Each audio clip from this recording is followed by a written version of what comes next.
Okay, welcome to the Washington County Historical Society's oral history interview program. Today will be our fourth interview in the series.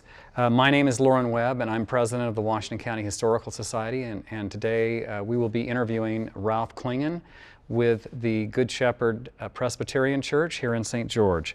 So tell us again, what is your name, and tell us the day and the year of this interview.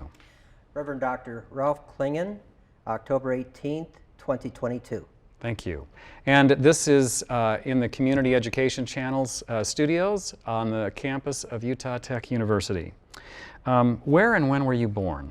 I was born in Yuma, Arizona, January 19th, 1957. Okay. And can you tell us the names of your parents and any brothers and sisters? My father was Reverend Robert L. Clingan. My mother was Marjorie Ruth Clingan. Older sister Ruth Agnes Clingan, and my brother Faye Clingan. Okay. I'm the youngest. Okay, and so you're continuing in the tradition then? I am. That's really cool. Tell us a little bit about that. Well, interestingly enough, I'm basically third generation. My grandfather was an American Baptist pastor for half his life, and then became a farmer out in California. Okay. Where my father was raised. And my father, in turn, started out as an American Baptist pastor, serving churches in Kansas, New York, and a mission in Arizona, which is where I was born. Okay. However, they left there when I was 1 year of age, so I have no memory of that. But I was raised in a my father, after that point, changed from American Baptist to Presbyterian. So out of my family, I'm the only one who was raised Presbyterian. Okay. Tell us a little bit about your growing up years. Anything specifically? Maybe you can tell us a little bit about your elementary, middle school, or junior high or high school that you attended, and on the locations of those schools.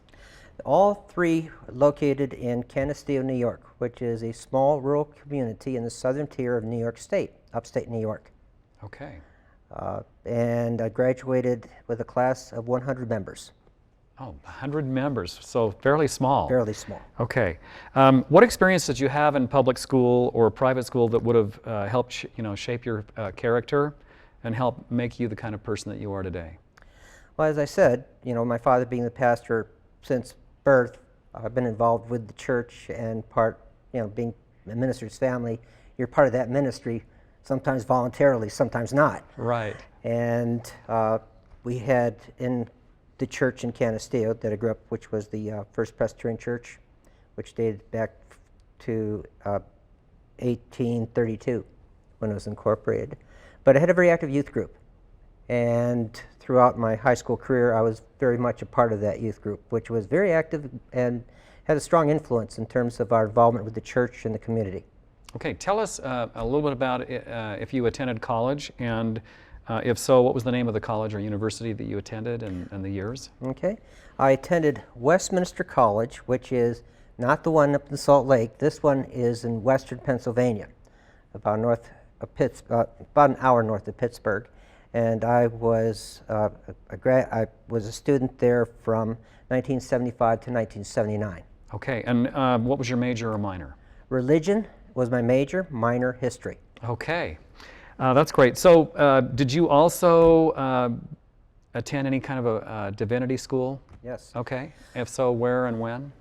I attended Colgate Rochester Divinity School, which was predominantly American Baptist Theological Seminary located in Rochester, New York, but was also ecumenical in terms of several denominations had their students attend there.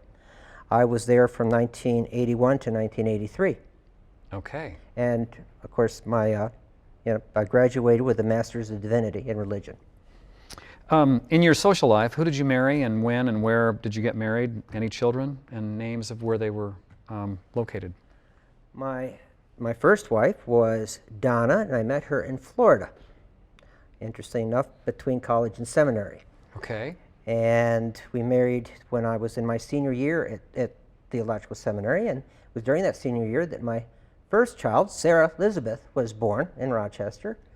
And then being called to a church 30 miles away from Rochester, my second child, Abby, was born, and then called to another community another 30 miles on the other side of Rochester. My youngest, Jeff Jefferson was born. Okay. You said your first wife, so Yes. did she pass away, or? No, we were divorced Okay. in 2000. Okay. So occupation-wise, what were some of the full-time jobs or vocations that you did before becoming pastor of the Good Shepherd Presbyterian Church? Well, really, I would say the only full-time job that I had in between seminary and college was I was a steel building construction worker in Florida. Okay. For one summer, and then I was a Firestone mechanic for a short period of time, and a Pizza Hut cook for a short period of time. In between education, once I entered divinity school, my full-time job has been ministry, and it has been ever since. Okay. When did you become a pastor or reverend of the Good Shepherd Presbyterian Church, and where is the church located? I became pastor at Good Shepherd Presbyterian Church in 2005, in fact, November 1st of 2005. So I'm coming up on my anniversary. And it's located in 611 North, 2450 East in St. George. Okay. Did it ever start at another location and then move to the 2450 East location? No, this church did not. This church originated there, but it is not the first Presbyterian congregation or building in this area. Okay, so I want to get back to that. We'll come back to that question in just a minute. But how many members of the church were there at the time you started in 2005? About 200, 230. We're now about 250. Okay. And do you have, what's the square footage of the church building, and how many people did the main assembly hall seat? Well, the whole facility, I mean, the whole property is approximately about, I think, 4 acres. Mm-hmm. And the church building itself, the main church building, is about 8,000 square feet. Our sanctuary, I couldn't tell you how many feet it is, but it holds approximately 300. Okay. And is there a kitchen or other multi-purpose rooms there? Any other special use rooms? Yes, there is a kitchen, and of course, in Presbyterian tradition, the main sanctuary, main worship area, we refer to as a sanctuary. Okay, and that's the main building. That's the main building. Of course, just off that sanctuary, we have a much smaller room that is referred to as the chapel. Is that, oh, okay, in the chapel. Is the chapel. Of course, then we have the fellowship hall, which is connected to the kitchen. Okay. And the fellowship hall is named after one of the first missionaries to this community, Sarah Louisa Conklin. Okay. And then the next building is the annex, right? No, Christian education. Okay. So we refer to as the CE building, and in that building we have our Christian education rooms as well as our church offices. Okay. What are the basic beliefs or tenets of the church? Well, we are part of the Reformed Protestant tradition that would refer to ourselves as being Calvinist, so to speak. Pretty much straight line Christianity, the basics, without going into a whole lot of detail. What some of the aspects of it in terms of our beliefs, and that is, the Lordship of Jesus Christ, the communion of saints, the forgiveness of sins, those basic tenets of the Christian faith. One of the things that kind of makes us a little different, a twofold difference, and that would be that we do not consider ourselves to be the, quote, true faith. We consider ourselves to be merely a branch on the tree of Christianity. Okay. Any particular editions of the Bible that you believe in or subscribe to? Like, for instance, the King James Version, or does it matter? Presbyterians are free to use whatever version they choose. My personal favorite is New American Standard Bible. Okay. What we use in worship is the New Revised Bible. Okay. And any other sacred writings that your church subscribes to? No. Okay. So if your church is a world denomination, where is your church headquartered? Louisville, Kentucky. Okay. And how is the leadership of your church structured? We are very much a constitutional form of government. It's kind of interesting that the Presbyterian church structure is very much similar to the structure of the United States government in terms of representation and voting and election of officers and so forth. Our headquarters is in Louisville, Kentucky, and that would be what we call the headquarters of the General Assembly. And those who work there are hired for the church and so forth, but don't have what you might call in some churches ecclesiastical authority. It's very much an organized structure. Okay, so and they send out various publications or things to the other. Yes. Yes, and basically, the General Assembly meets once every 2 years with representation from all the presbyteries. Each presbytery, regardless of size, sends a pastor and a layperson, elder commissioner. Okay. What are your duties as pastor of the church? And is this a part-time or a full-time position? This is a full-time position. Okay. I'm a chief bottle washer and cook. And now, CEO, I guess, might be a good way to put it. So tell us a little bit about your duties. My and duties basically is the responsibilities. organization of the church and to maintain its organization. My other duty is to maintain a divine worship and make sure that what takes place on Sunday morning, quote, goes well. Yeah. In terms of the preaching, the music, and is coordinated. Of course, I'm also in charge of making sure that pastoral care is taking place. And also, I have, as a Presbyterian, I have responsibilities to the upper bodies, which would be in our area, the Presbytery of Utah. Okay. What are the physical boundaries of your church, if any? Do you have any physical boundaries? Like in the LDS Church, they have wards and stakes, and in the Catholic Church, they have dioceses? Basically, we have what's called a presbytery. And our presbytery runs from a very small church just over to the border in Idaho down to here. Oh, okay. So pretty much state of State. Utah. State of Utah. Okay. Do you have a regular amount of visitors from outside of St. George who attend your services? We do. We have, generally speaking, we have about maybe 3 or 4 visitors every Sunday. Okay. And are people of other faiths welcome into your congregation? Absolutely. Okay.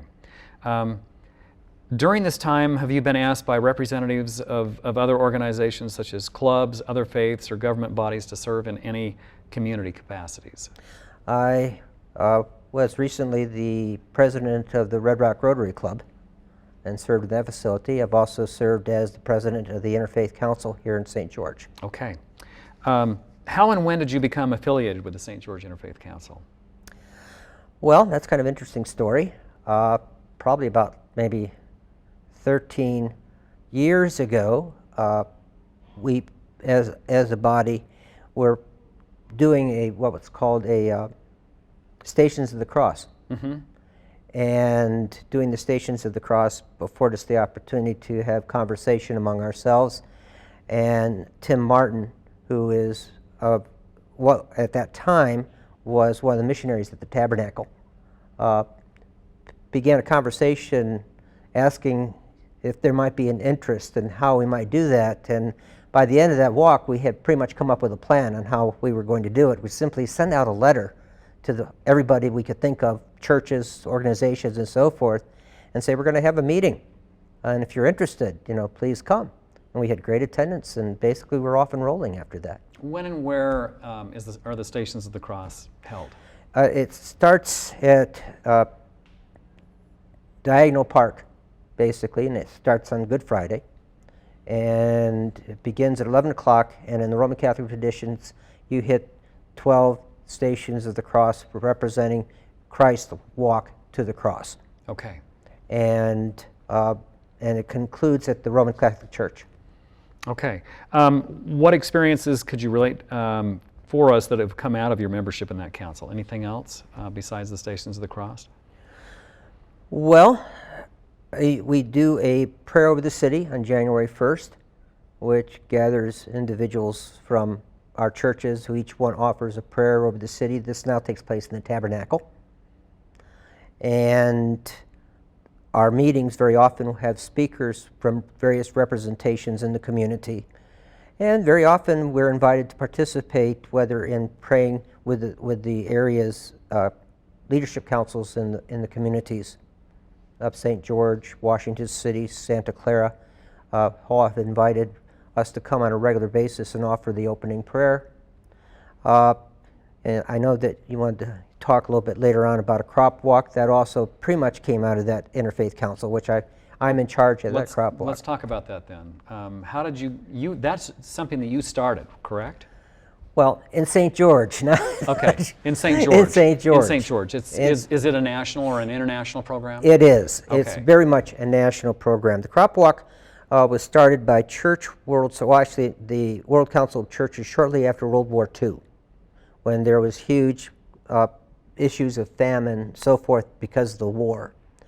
And what developed was like an annual event where people would get sponsors to support them and then walk a distance to raise money for local and international hunger projects. Since that time, it's become Church World Service.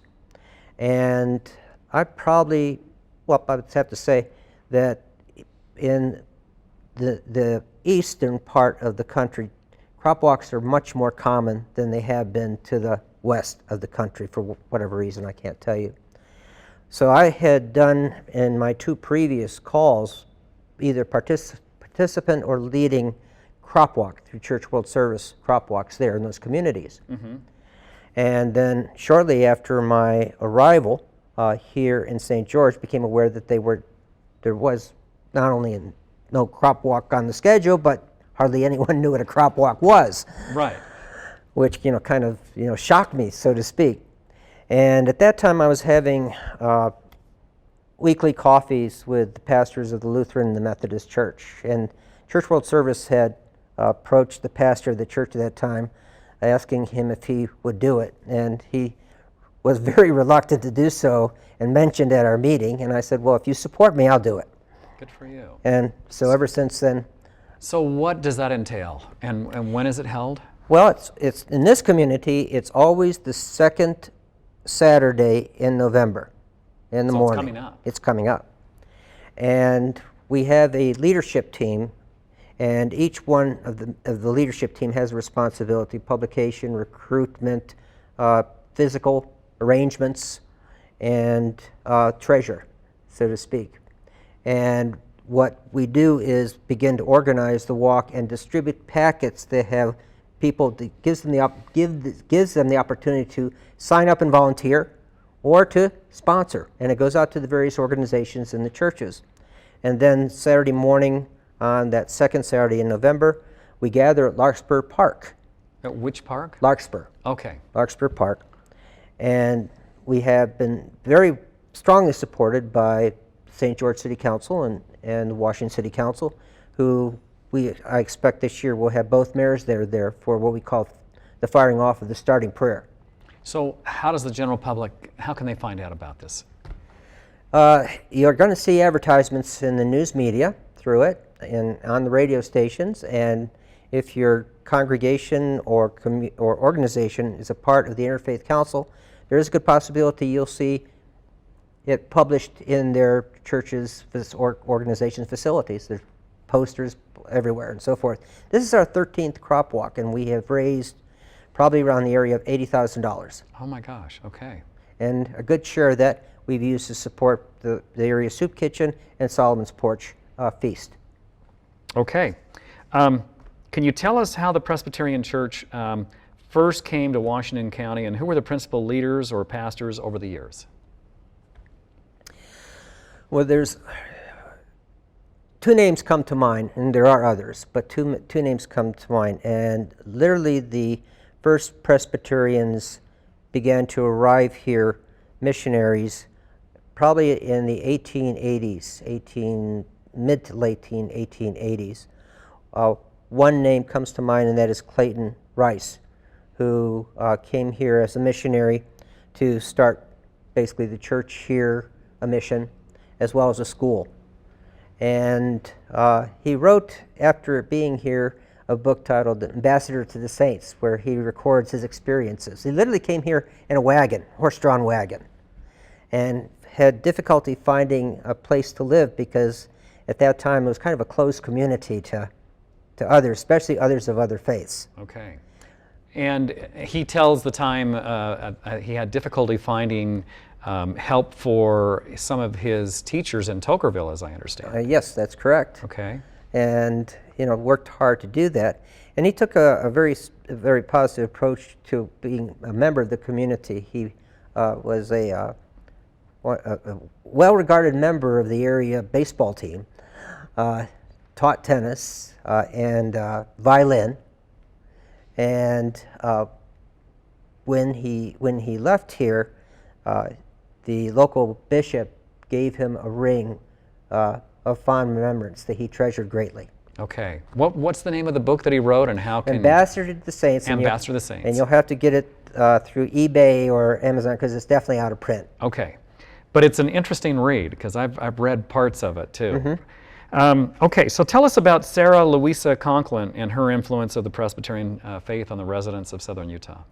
Sarah Louisa was a Presbyterian missionary who served missions both before coming here. She grew up actually in New York State, New York City area. And she served missions in both Cuba and Arizona before coming here. She arrived here about 1889 as a teacher. And at that time, all that existed in terms of the church building was a small Presbyterian mission, which presently is the site of the Roman Catholic Church. Which is approximately 100 or 200 west. Can you, right? Just Yes. north of St. George Boulevard. Correct. Okay. And correct. In fact, as an aside, if you drive by the Roman Catholic Church today, right in the front of their parking lot is this brick wall, and that's all that remains of the original mission that was constructed. Sarah Louisa, I said, came here in 1889, and even when the state began to offer public education, because prior to that time, a lot of the schools were all either produced by the Methodist or Presbyterian denominations. So basically, the state took over, and she began to work as a kindergarten teacher here in town for the new public school. And in the afternoon, she would read Bible stories to the children on their way home. She became very active in the Relief Society that was here, who referred to her as an angel of mercy. There are some interesting articles that you can find if you look at the Latter-day Saints genealogy site that they do. You can look her up, and there's articles about they're having a birthday party for her and her work here, giving gifts to the kids at children's time and so forth. And to this day, I'm told there are adults who are probably up in their years now, but remember her with great fondness. Okay. She died, actually, the Presbyterian Church, she was there, like I said, from 1889 to 1949. So a long time. A long time. She retired here, and she stayed here. And my guess is that for a period of time, she was the only Presbyterian in town. And the presbytery kept the mission open because she was still alive and living there. But once she died in 1849, they closed the mission and sold it to the Roman Catholics. Okay, because the building was standing, but it's been since torn down. Is that correct? Correct. It was torn Okay. down, I think, in the 1980s. Okay. Tell us any other experiences. Let's see. I guess from Sarah Louisa Conklin and Clayton Rice, any particular legacy that they left here, and are there other local Presbyterian leaders who have also left an impact on Washington County or southern Utah? Well, the organizing pastor for the church that I serve right now was Reverend John Mahan.